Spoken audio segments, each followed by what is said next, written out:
আমাদের মধ্যে অহংকার আছে না নাই? কিছু কিছু মানুষ আছে এলেমের অহংকার, কিছু কিছু মানুষ আছে বক্তৃতার অহংকার, কিছু কিছু মানুষ আছে চেহারার অহংকার। চেহারার অহংকার, এলেমের অহংকার, এগুলা দিছে কে? নিতে সময় লাগবে। কায়দা নিতে সময় লাগবে। আপনার চেহারাটা অনেক সুন্দর, আপনি কথা খুব গুছাইয়ে বলতে পারেন, আপনি অনেক এলেমের মালিক। এই এলেম আপনার ব্রেন থেকে আল্লাহ পাক উঠাইয়া নিতে 1 সেকেন্ডের 1 কোটি ভাগের 1 ভাগও ঠুস করে আল্লাহ নিয়ে যাবে। আপনি আর কথা বলতে পারবেন, আপনি কিচ্ছু মনে রাখতে পারবেন। এই ক্ষমতাটা কে দিচ্ছে? আপনি গুছাইয়ে কথা বলতেছেন, আল্লাহ পাক যদি আপনার থেকে নেয়ামত উঠাইয়া নেয়, আপনি আর কথাই বলতে পারবেন না।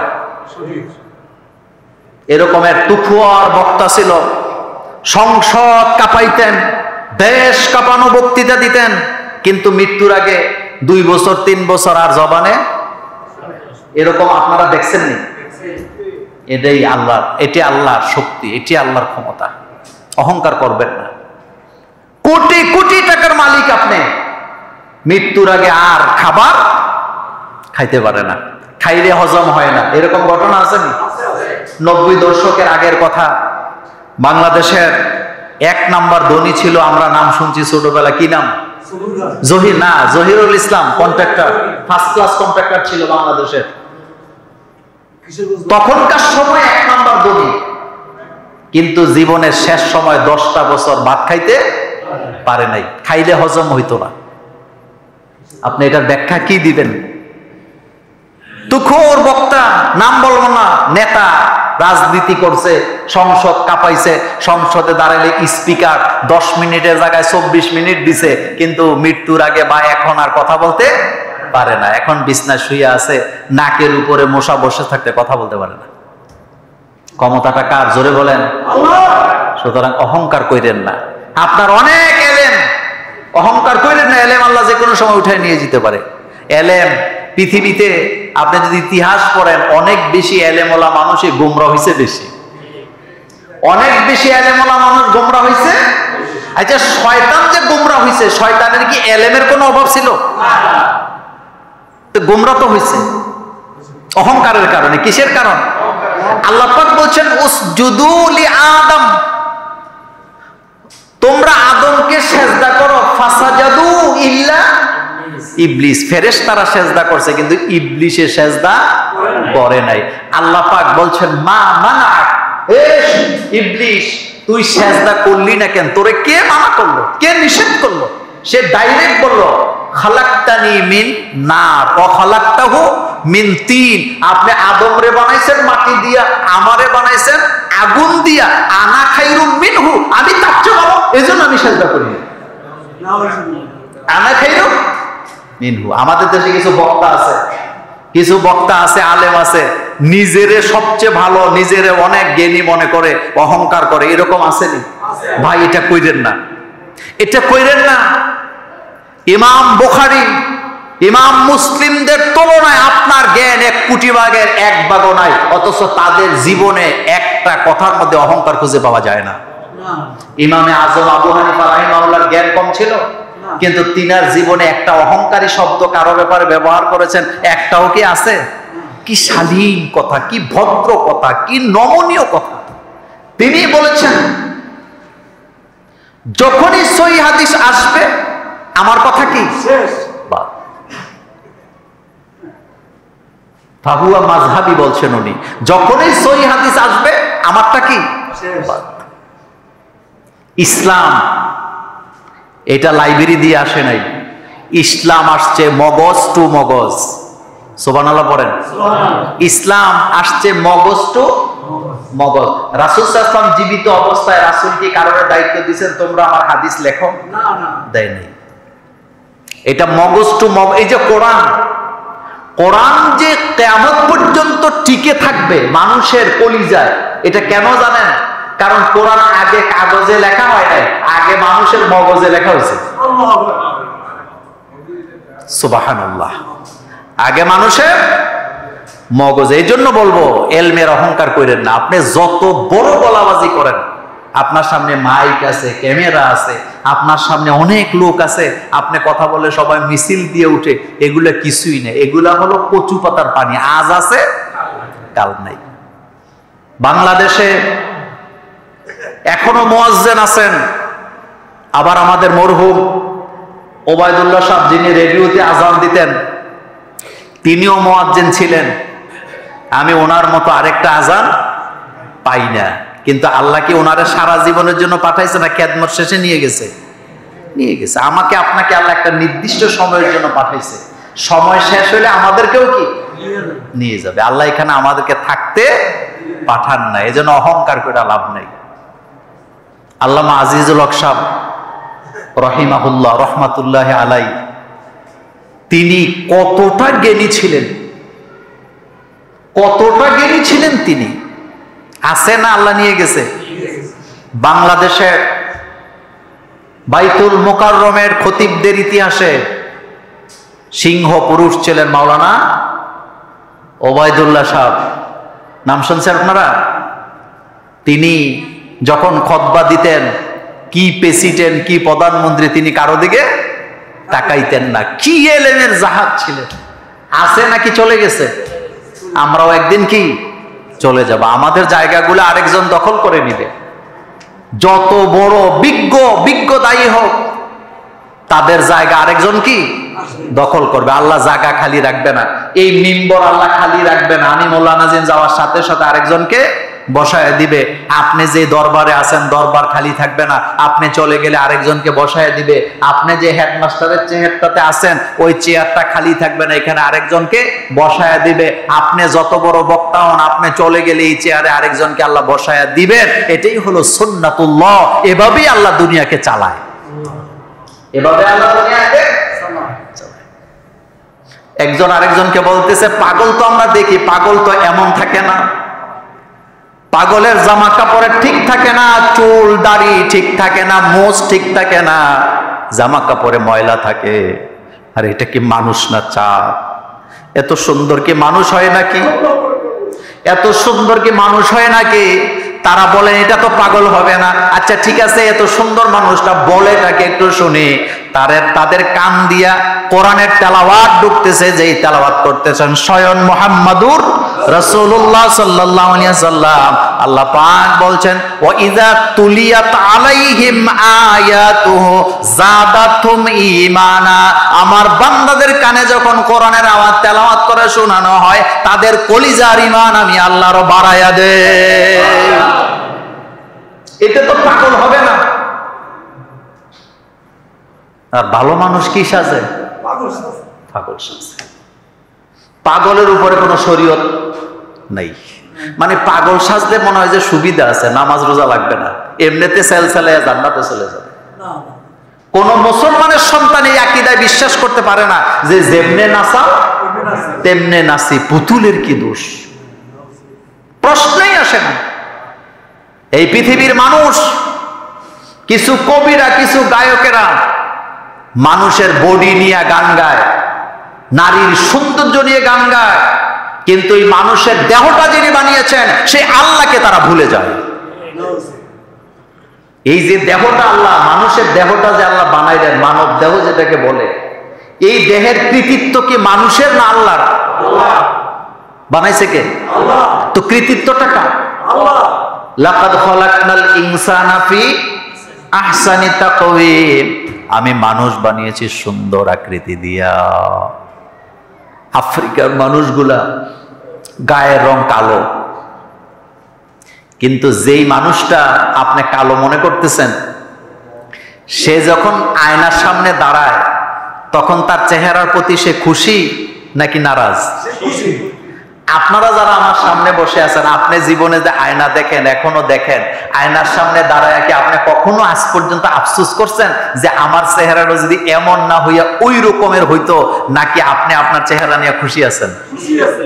পৃথিবীতে একজন মানুষ আপনি পাবেন না যে তার চেহারা নিয়ে অখুশি আছে, একজনও পাবেন না। আমি আমার আল্লাহর জাতের কসম করে বলি, আপনিও বলবেন, আপনিও দেখেন, মনে মনে চিন্তা করেন, আপনি কোনোদিনও আপনার চেহারা নিয়ে আপনি অখুশি না, আপনি কিন্তু এটা নিয়ে খুশি আছেন। আছেন কিনা? আমি খুশি আছি, সবাই খুশি। কারণ আল্লাহ তাকে এমন ভাবে বানাইছেন, তার নিজস্ব আকৃতি দিয়ে আল্লাহ তাকে বানাইছেন। এর অর্থ হলো যে যেমন হওয়া দরকার আল্লাহ তারে তেমন করেই বানাইছে। কিন্তু আল্লাহর কাছে দামি হলো তাকওয়া। বলেন আল্লাহর কাছে দামি কি? তাকওয়া। তাকওয়াটা দামি। সেজন্য মাথা নত করতে হবে কার কাছে? সেজদা দিতে হবে কাকে? চুদানি তাকাব্বর চেরা মে কোনে খাতা মে কোনে ও খাতা মে কোনে। যখন জানো অহংকার তাকাব্বরিটা আল্লাহ পছন্দ করে না, কেন বারবার নিজেকে তাকাব্বরি প্রকাশ করে জাহের করো? আমাদের মধ্যে অনেক মানুষ আছে কথায় কাজে অহংকার প্রমাণ করে, এমন আছে না নাই? অথচ ইবাদুর রহমান, যারা রহমানের বান্দা, তারা কখনো আপনি তাদের কথার জবাব দিতে যাবেন না সমালোচনা করে। আপনি সমালোচনার জবাব দিয়ে আপনি সময় নষ্ট করবেন না, আপনি নিজের কাজটা চালায়া যান। আর কোন ব্যক্তি যদি গায়ে পড়ে আপনার সাথে ঝগড়া করতে আসে, আপনি তার সাথে ঝগড়া করতে যাবেন না। আল্লাহ আপনার কি সুন্দর একটা আমল শিখাইয়া দিছে, ওয়া ইযা খাতাবাহুমুল জাহিলুনা ক্বালু সালামা। কেউ যদি গায়ে পড়ে তোমার সাথে ঝগড়া করতে আসে, তুমি তাকে সালাম দিয়া সেখান থেকে বিদায় নাও, তারপরও তার সাথে ঝগড়ায় জড়ায়া যেও না। ওয়া ইযা খাতাবাহুমুল জাহিলুনা ক্বালু সালামা। যখনই গায়ে পড়ে কেউ ঝগড়া করবে, কোসা দিবে, আপনি বলবেন তোমারেও সালাম, তোমার 14 গোষ্ঠীরই কি সালাম। আমি এসবে না, আমি আমার কাজ করতে চাই। আপনি আপনার বাড়ি থেকে মসজিদের দিকে রওনা দিচ্ছেন, জামাতের বাকি আছে 1 মিনিট। কয় মিনিট? আমি আপনাকে রাস্তায় ধরছি একটু কথা বললে ঝগড়া টগড়া করার জন্য। আপনি কি আমার সাথে ঝগড়ার জবাব দিয়ে সময় নষ্ট করবেন না জামাত ধরবেন? আসতে কোন কেন? কি ধরবেন? জামাত। একটা কথা বলি, আপনাকে যদি কেউ গালাগালি করে, যতক্ষণ আপনি জবাব না দিবেন ততক্ষণ আপনার পক্ষ নিবে ফেরেশতারা। সুবহানাল্লাহ পড়েন। কিন্তু যখন জবাব দিবেন ফেরেশতা চলে। হযরত আবু বকর সিদ্দিক রাদিয়াল্লাহু তাআলা আনহুকে একটা লোক গালাগালি করতেছে, মন্দচারী বলছেন, ইচ্ছামতো কথা বলতেছে। হযরত আবু বকর সিদ্দিক রাদিয়াল্লাহু তাআলা আনহু তাকায় আছে, কিছু বলে না। আল্লাহ রাসূল হাজির হয়েছে, রাসূল হাসতেছে মুছায়া মুছায়া। আবু বকর সিদ্দিককে মন্দচারী করতেছে, তিনি চুপ, আর রাসূলুল্লাহ হাসতেছে। শুনতে শুনতে শুনতে শুনতে এক পর্যায়ে আবু বকর সিদ্দিক রাদিয়াল্লাহু তাআলা একটা কথার জবাব দিছে। রাসূল সাল্লাল্লাহু আলাইহি ওয়াসাল্লাম চেহারা মোবারক কালো করে এখান থেকে চলে যাচ্ছে। হযরত আবু বকর সিদ্দিক দৌড়ে গেছে রাসূলের কাছে, যায় বলতেছেন, রাসূল এই লোকটা আমাকে এতক্ষণ গালাগালি করলো, মন্দচারী করলো, আমি কোনো জবাব দিলাম না, আপনি হাসলেন। কিন্তু যেই মাত্র আমি একটা কথার জবাব দিলাম, আপনি মন খারাপ করে কেন চলে আসলেন? আল্লাহ নবী বললেন, আবু বকর শোনো, যতক্ষণ তুমি চুপ ছিলা আমি দেখতেছিলাম তোমার পক্ষ নিয়ে 2 জন ফেরেশতা ওই মন্দচারী বলার লোকটার কথার প্রত্যেকটা জবাব ফেরেশতা দিচ্ছিল। তারা তোমাকে একটা গালি দিচ্ছিল, ফেরেশতারা তোমার পক্ষ হয়ে তার গালিটাকে খণ্ডন করছিল। কিন্তু যেই মাত্র তুমি জবাব দিছো, ফেরেশতারা চলে গেছে, সেজন্য আমি নবীও চলে গেলাম। আপনাকে কেউ মন্দচারী বলতেছে, যতক্ষণ চুপ থাকবেন ততক্ষণ আপনার পক্ষে আছে কারা? আল্লাহর ফেরেশতারা। কিন্তু যখন আপনি জবাব দিবেন, আপনি মনে করলেন আমিও 2টা বলে আসছি, এরকম একটা টেন্ডেন্সি আমাদের মধ্যে আসেনি? আমারে একটা কইছে, আমি 10টা কইছি, কিন্তু আপনি আসলে জিতেন নাই। আপনি জিততেন তখন, চুপ থাকতেন যখন। এই জন্য মন্দচারী গালাগালির জবাব দেওয়ার দরকার নাই। আল্লাহ নবী বলেছেন, 2টা জিনিসের দায়িত্ব যদি নিতে পারো, কয়টা? এদিকে তাকান, কয়টা? মাত্র 2টা জিনিসের দায়িত্ব যদি নিতে পারো, আমি রাসূলুল্লাহ তোমারে জান্নাতে নেওয়ার দায়িত্ব নিলাম। তুমি যদি 2টা জিনিস কন্ট্রোল করতে পারো, আমি নবী তোমারে জান্নাতে নেওয়ার দায়িত্ব নিলাম।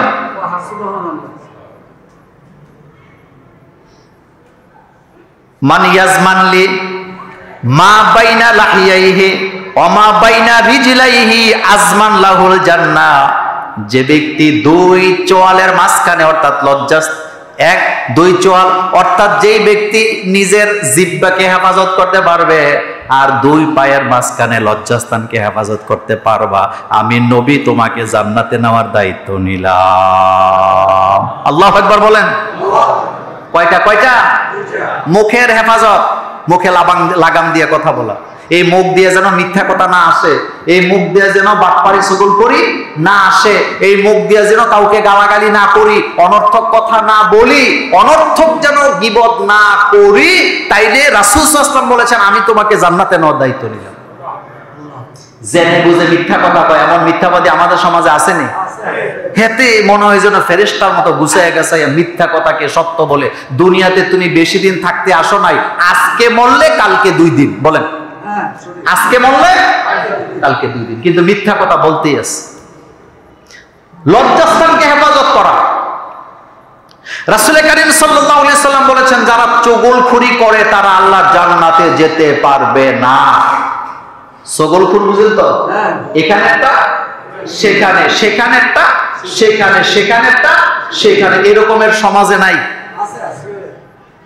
আন হুযায়ফা রাদিয়াল্লাহু তাআলা আনহু قال قال رسول الله صلى الله عليه وسلم لا يدخل الجنة قطات। রাসূলুল্লাহ সাল্লাল্লাহু আলাইহি ওয়াসাল্লাম বলেন যারা চগলখড়ি করে তারা আল্লাহর জান্নাতে প্রবেশ করতে পারবে না। লা ইয়াদখুলুল জান্নাতা কাত্তাতুন, যে ব্যক্তি চগলখড়ি করে আল্লাহর জান্নাতে যেতে পারবে না। সাবধান, সাবধান, মজা নিতেছেন এখানেটা সেখানে, সেখানেটা সেখানে বলে। আল্লাহ রাসূল বলেছেন তুমি জান্নাতে যেতে পারবা না। জান্নাত পাবে না এই কথা বলে নাই, লা ইয়াদখুলুল জান্নাহ বলা হয়েছে, অর্থাৎ জান্নাতে প্রবেশ করতে পারবে না। আমার কলেজার ভাইয়ারা, নাজাতের উপায়ে রাসূল সাল্লাল্লাহু আলাইহি ওয়াসাল্লাম বলেছেন 3টা কাজ যারা করবে আল্লাহ তাদেরকে হাশরের ময়দানে মাফ করে দিবে। কয়টা কয়টা কাজ বলেন? 3টা কাজ যারা করবেন আল্লাহ তাদেরকে নাজাত দিয়ে দিবে, অর্থাৎ মাফ করে দিবে। 1 নম্বরে যে ব্যক্তি জিহ্বার হেফাজত করবে, 2 নাম্বার রাস্তাঘাটে আড্ডা না করে যে ঘরে অবস্থান করবে ফিতনা ফাসাদ থেকে বাঁচার জন্য আল্লাহ তাদেরও ক্ষমা করে দিবে। আর 3 নাম্বার যে ব্যক্তি বেছে বেছে পাপ থেকে মুক্ত থাকার চেষ্টা করবে আল্লাহ রাব্বুল আলামিন তাকেও মাফ করে দিবে। মাসনাদে আহমদের বর্ণনা, হাদিসটা লম্বা, আমি এতটুকু বললাম। রাসূল বলেছেন 3টা কাজ যারা করবে আল্লাহ তাদেরকে নাজাত দিয়ে দিবে। 1 নম্বরে নিজের জিহ্বাকে হেফাজত করবে, 2 নম্বরে ফিতনা ফাসাদের ভয়ে আড্ডা দিবে না, নিজের ঘরে থাকার কি চেষ্টা করবেন। আর 3 নম্বর যে ব্যক্তি পাপ থেকে মুক্ত থাকার চেষ্টা করবে আল্লাহ তাদেরকে মাফ করে দিবে। এবার আসেন আমাদের যারা মুরব্বী আছেন তারা একটু কথাটা জোরে বলেন তো, আপনাদের জীবনে আমরা এমন একটা সাপ কি দেখছেন যেই সাপের 2টা মুখ?